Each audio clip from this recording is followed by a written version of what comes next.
जय हिंद दोस्तों। आज हम इंडियन ज्योग्राफी का एक छोटा सा इम्पोर्टेंट टॉपिक लेके आए हैं। तो सबसे पहले हम बात कर लेते हैं कि भारत के पड़ोसी देश कौन कौन से हैं। तो सबसे पहले हम देख लेते हैं पाकिस्तान है, अफ़गानिस्तान है, यहाँ पे चीन है, ठीक है, नेपाल, भूटान, म्यांमार, बांग्लादेश, श्रीलंका और यहाँ पे लक्षद्वीप आता है। तो अब हम इनको अवरोही क्रम में देखते हैं। अवरोही क्रम का मतलब होता है कि बड़े से छोटे क्रम में, यानी कि सबसे पहले हम उन देशों को देखेंगे जो भारत के साथ सबसे ज़्यादा सीमा साझा करता है, उसके बाद में उससे कम, इस क्रम में हम देखते हैं। तो सबसे पहले हम बात करते हैं, तो सबसे पहले देखते हैं बांग्लादेश, जो कि भारत के साथ सर्वाधिक सीमा साझी करने वाला देश है। बांग्लादेश जो कि 4096 किलोमीटर की दूरी को जो है साझा करता है। उसके बाद में सबसे ज़्यादा, सेकंड नंबर पे सबसे ज़्यादा भारत के साथ सीमा साझा करने वाला देश है चीन, ठीक है। और चीन की जो दूरी है वो है, जो कि सीमा साझा करता है 3488 किलोमीटर की दूरी है वो साझा करता है। उसके बाद में तीसरे नंबर पे आता है पाकिस्तान। तो जो पाकिस्तान है वो 3323 किलोमीटर की दूरी है वो साझा करता है। और पाकिस्तान के बाद में आता है, तो हम उसके बाद में बात करते हैं नेपाल। तो नेपाल की जो सीमा साझा करता है वो 1751 किलोमीटर। उसके बाद में म्यांमार है, जो कि 1643 किलोमीटर सीमा साझा करता है। और म्यांमार के बाद में आता है भूटान, और भूटान है वो 699 किलोमीटर की जो है दूरी साझा करता है। और सबसे कम, भारत के साथ सबसे कम साझा करने वाला देश है अफ़गानिस्तान, जो कि लद्दाख में ये थोड़ी सी सीमा साझा करता है, और जो कितनी करता है 106 किलोमीटर, ठीक है। इसके बाद में हम बात कर लेते हैं कि इनकी जो मध्य है दूरी कितनी कितनी है। तो भारत की उत्तर से लेके दक्षिणतम की जो दूरी है, एक सेकंड, तो भारत की उत्तर से लेके जो दक्षिणतम की जो लंबाई है वो कितनी है, 3214 किलोमीटर की है, ठीक है। उसी प्रकार से पश्चिम से लेके पूर्व तक की जो लंबाई है वो कितनी है, 2933 किलोमीटर की, ठीक है।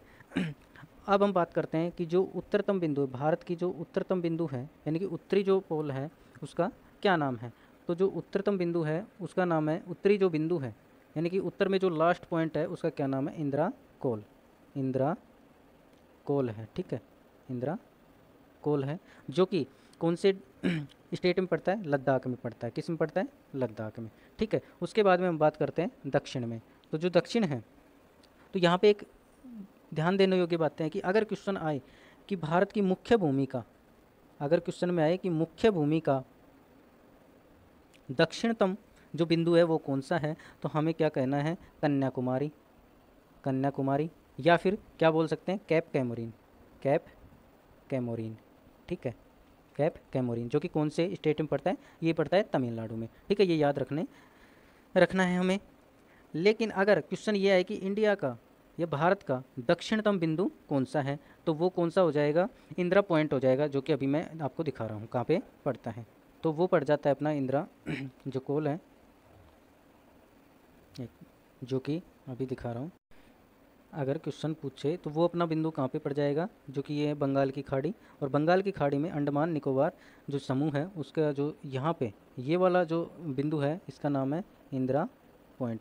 इंदिरा पॉइंट है, ठीक है। अगर मुख्य भूमिका पूछे तो क्या कहेंगे, कन्याकुमारी या कैप कैमोरीन, जो कि तमिलनाडु में पड़ता है। जबकि अगर पूछे कि भारत का दक्षिणतम बिंदु कौन सा है, तो हम क्या कहेंगे, इंदिरा पॉइंट है, जो कि अंडमान निकोबार में पड़ता है, ठीक है। तो ये बातें याद रखनी है। अब आगे देखते हैं। इसी प्रकार से अगर हम पश्चिम में बात करें,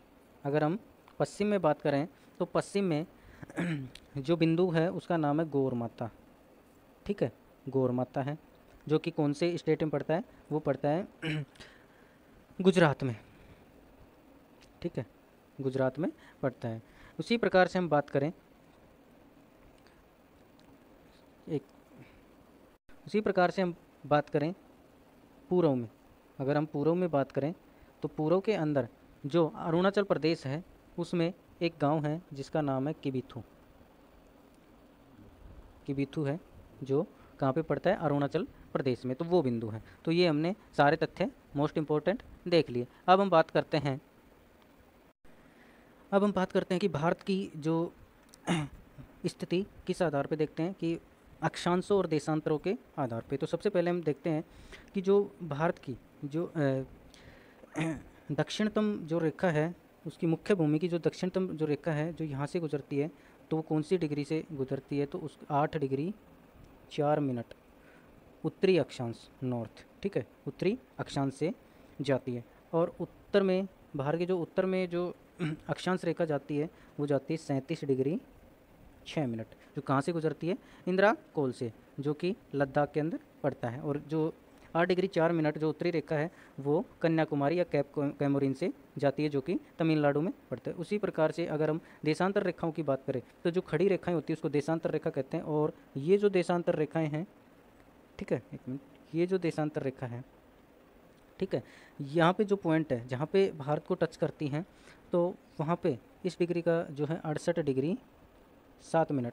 और उसी प्रकार अगर पूर्व में जो रेखा, देशांतर रेखा जो जा रही है, तो उसका देखते हैं 97 डिग्री और 25 मिनट, जो कि क्या है, पूर्वी देशांतर, क्या है, पूर्वी देशांतर है। और ये भी क्या है, 68 डिग्री 7 मिनट भी क्या है, पूर्वी देशांतर है। तो ये ध्यान रखना। इसी, ये तो क्या था, मुख्य भूमिका।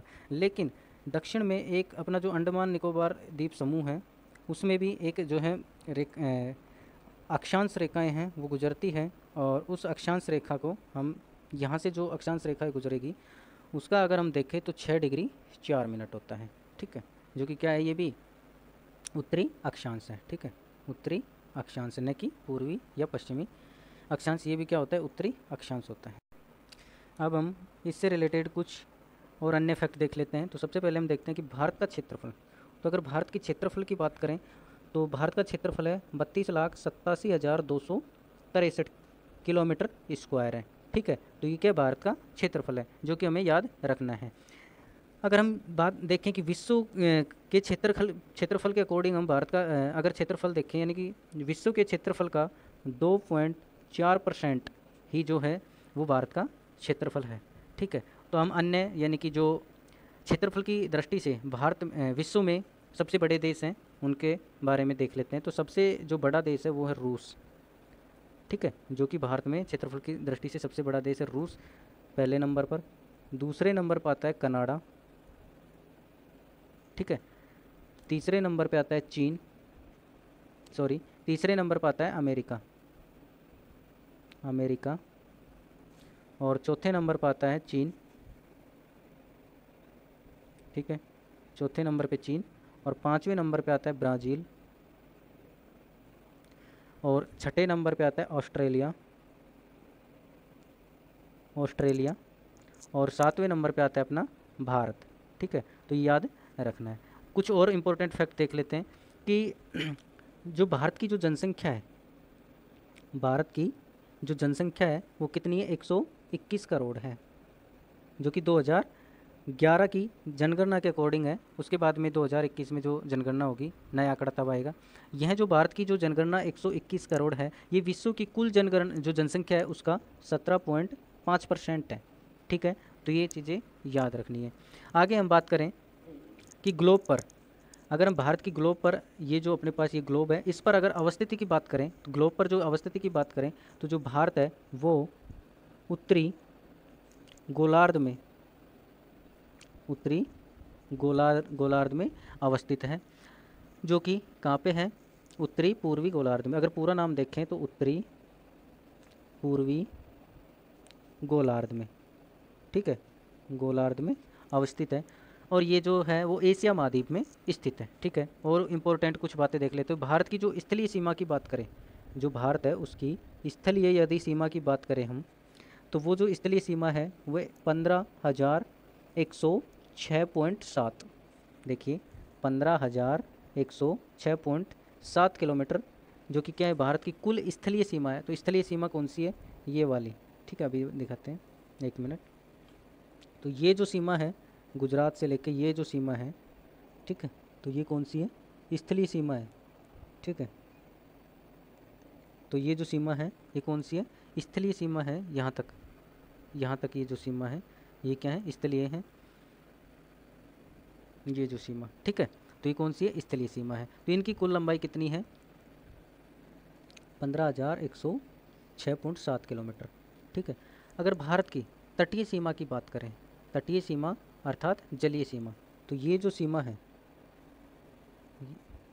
ये नीचे वाली जो सीमा है ये कौन सी तटीय सीमा, ये जलीय सीमा। तो 7516 किलोमीटर है।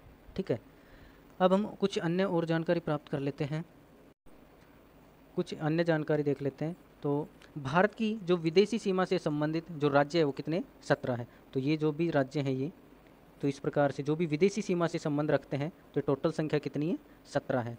ठीक है, तो और अगला देखते हैं, भारत के साथ सीमा साझा करने वाले कुल देश कितने हैं। तो अभी हमने देखे कुल देश कितने हैं, 7 हैं। कौन कौन से, देखिए कितने हैं, 7 तो कौन से हैं अभी जो हमने देखे थे, और 2 और हैं जो कि कौन कौन से हैं, एक तो श्रीलंका और एक कौन सा था, लक्षद्वीप। ठीक है, तो यहाँ से देख लेते हैं, पाकिस्तान, अफगानिस्तान, चीन, नेपाल, भूटान, बांग्लादेश, म्यांमार और यहाँ पे श्रीलंका और यहाँ पे लक्षद्वीप। तो टोटल कितने हो गए, 9 हैं। सॉरी, सार्क में टोटल देश कितने हैं, 8 हैं। और चीन है वो सार्क का देश नहीं है, और जो चीन है वो क्या है, पूर्वी एशिया का देश है, न कि सार्क पूर्वी एशिया का देश नहीं है। ठीक है, चीन है। ठीक है, तो कुछ अन्य इंपॉर्टेंट और देख लेते हैं। भारत के कुछ अन्य नाम हैं, जैसे आर्यवर्त है, भारतवर्ष है। ठीक है, आर्यवर्त है जो देश है वो, भारत का जो नाम है वो आर्यवर्त, आर्यों के नाम पर पड़ा है। भारतवर्ष है भरत के नाम पर। इसी प्रकार हिंदुस्तान है, इंडिया है, जम्बू द्वीप है, जो कि जम्बू द्वीप का जो उल्लेख है वो जैन ग्रंथों में मिलता है। और सभी को पता है भारत की राजधानी न्यू दिल्ली है। भारत की अगर भौगोलिक स्थिति अभी हमने देखी थी, उत्तरी पूर्वी गोलार्ध में जो है पड़ता है। अगर हम अक्षांशीय विस्तार की बात करें तो भारत का जो अक्षांशीय विस्तार है, यानी कि अक्षांशीय विस्तार यहाँ से लेके जो यहाँ तक का जो अक्षांशीय विस्तार है वो 8 डिग्री 4 मिनट से 37 डिग्री 6 मिनट उत्तरी अक्षांश है। इसी प्रकार से अगर देशांतरी विस्तार की बात करें, यहाँ से लेके यहाँ तक की 68 डिग्री 7 मिनट से 97 डिग्री 25 मिनट पूर्वी देशांतर है। ठीक है, ये जरूर याद रखने, पूर्वी देशांतर है। अब हम कुछ अन्य जानकारी प्राप्त कर लेते हैं। तो एक मानक समय रेखा, तो हर देश की अपनी अपनी एक मानक समय रेखा होती है। तो इंडिया की जो मानक समय रेखा है वो 82.5 डिग्री पूर्वी देशांतर से गुजरती है, पूर्वी देशांतर से गुजरती है, जो कि लगभग यहाँ से गुजरती है। ठीक है, तो ये क्या है, 82.5 डिग्री पूर्वी देशांतर है। और ये जो यूपी के अंदर जो इलाहाबाद के समीप नैनी से ये जो है गुजरती है। ठीक है, और ये जो मानक समय रेखा है इंडिया की, वो जो वर्ल्ड की जो यानी कि ग्रीनविच मेडिनियन टाइम है, यानी कि जीएमटी से 5.5 घंटे आगे होती है। ठीक है, कुछ अन्य फैक्ट और देख लेते हैं इसी के साथ में। तो जो मानक समय रेखा है, जो ये जो हमने अभी 82.5 डिग्री जो मानक समय रेखा है वो टोटल कितने राज्यों से गुजरती है, तो वो गुजरती है टोटल 5 राज्यों से। तो कौन कौन से, पहला है यूपी, ठीक है, दूसरा है एमपी, तीसरा है छत्तीसगढ़, चौथा है उड़ीसा और पांचवा क्या है, आंध्र प्रदेश।